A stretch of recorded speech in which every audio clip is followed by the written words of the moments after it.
How satellites actually work, explained simply. Most of the time, satellites feel almost invisible. Your phone loads a map, a video streams, the weather forecast updates.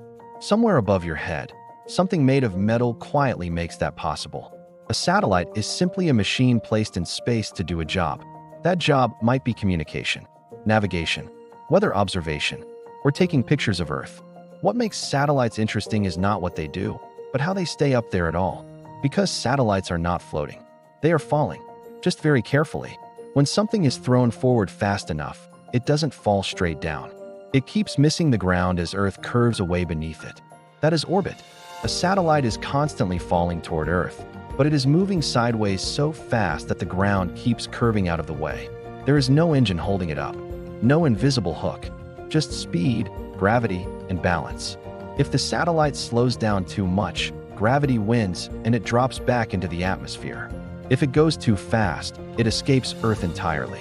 Orbit is that narrow middle zone where falling never quite finishes. Once a satellite reaches orbit, space itself does a lot of the work. There is almost no air up there, so there is almost no friction. That means a satellite can keep moving for years without using much fuel at all. Fuel is mainly used for small corrections, tiny nudges to stay in the right path, or to change orientation. Now, satellites do not all orbit at the same height. Some are relatively close to Earth. These are called low Earth orbit satellites. They move very fast. They circle the planet roughly every 90 minutes. Because they are close, they can take very detailed photos or send signals with very little delay. Others orbit much higher. At around 36,000 kilometers above Earth, something special happens. A satellite at that height takes exactly 24 hours to go around the planet. The same amount of time Earth takes to rotate once. From the ground, that satellite appears to stay in the same place in the sky. This is called geostationary orbit. These satellites are perfect for television signals, weather monitoring, and constant coverage of one region.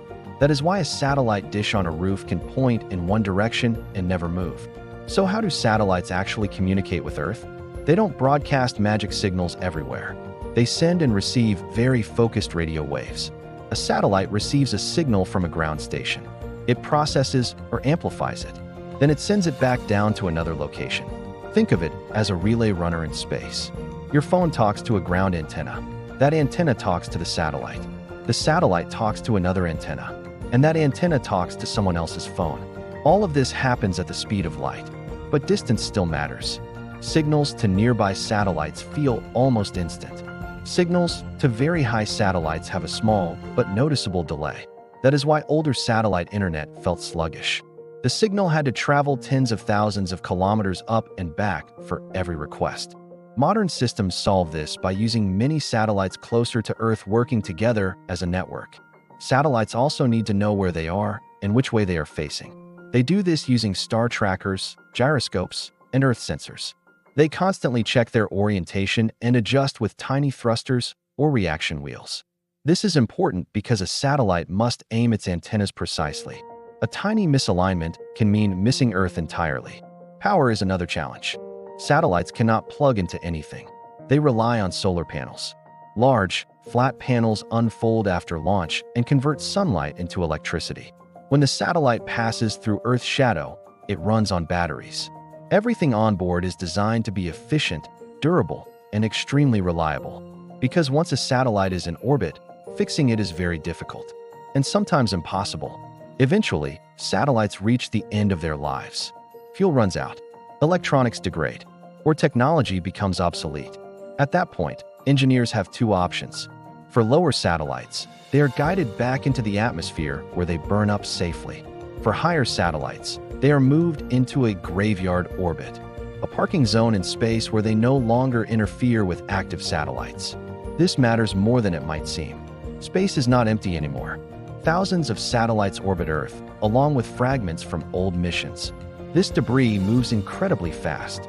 Even a small bolt can destroy a satellite on impact. So modern satellite design includes careful planning for the entire life cycle: launch, operation, and removal. When you zoom out and look at the big picture, satellites are less like futuristic marvels and more like infrastructure. They are quiet tools doing very specific jobs over and over again. They don't think. They don't watch. They don't decide. They measure. relay, calculate, and repeat. And the reason they work at all comes down to a simple idea. Fall forward fast enough, and you never hit the ground. That balance between motion and gravity is what keeps the modern world connected from hundreds of kilometers above our heads. That's it. Did you already know this is how it works, or did something surprise you? And if there's something else you've always wondered how it works, leave it in the comments. Thank you for watching. Till next time.